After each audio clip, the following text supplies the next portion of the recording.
మీ నుంచి ఒక రిక్వెస్ట్.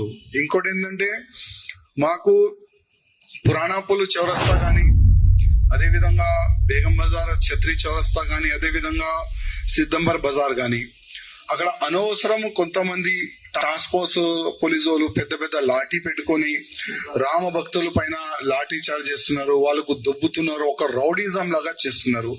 కానీ ఈ సంవత్సరం ఆ విధంగా రౌడిజం వాళ్ళు చేస్తే మా రౌడిజం కూడా మేము చూపెడతాం. ఎందుకంటే ఎప్పుడైనా మేము పోలీస్ కి ఫ్రెండ్లీ పోలీస్ మీరు ఉన్నారు, కానీ మేము కూడా ఎప్పుడైనా ఫ్రెండ్లీగా వెళ్తున్నాం. కానీ మా రామ భక్తులు అంటేనే మాకు ప్రాణం. కానీ మా రామ భక్తుల పైన లాఠీ కొడుతున్నారు, మా రామ భక్తులకి తిడుతున్నారు, మా రామ భక్తులు కొడుతున్నారు అంటే అది కరెక్ట్ కాదు.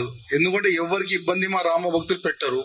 2 గంటలు లేట్ అవుతుందని మెల్లగా వెళ్తారు రామ భక్తులు మాకు.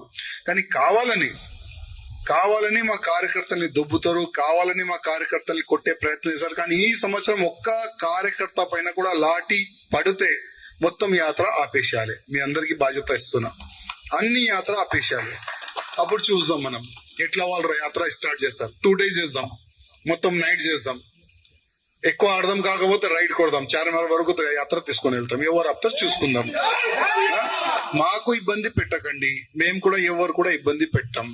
మా రిక్వెస్ట్, మా ఒక్కొక్క రామ భక్తులు మాకు చాలా అమూల్యమైన రామ భక్తులు, వాళ్ళకి లాఠీ చార్జ్ కొడితే చాలా తప్పు. పోయే సంవత్సరం జరిగింది, ఇంతకు ముందు కూడా జరిగింది, గతంలో కూడా జరిగింది. కానీ ఈ సంవత్సరం అట్లాంటివి కూడా ఏమి కూడా కాకూడదని కొద్దిగా మీ నుంచి పై ఆఫీసర్ కి ఒక మెసేజ్ పాస్ చేస్తే చాలా బాగుండదని నా రిక్వెస్ట్.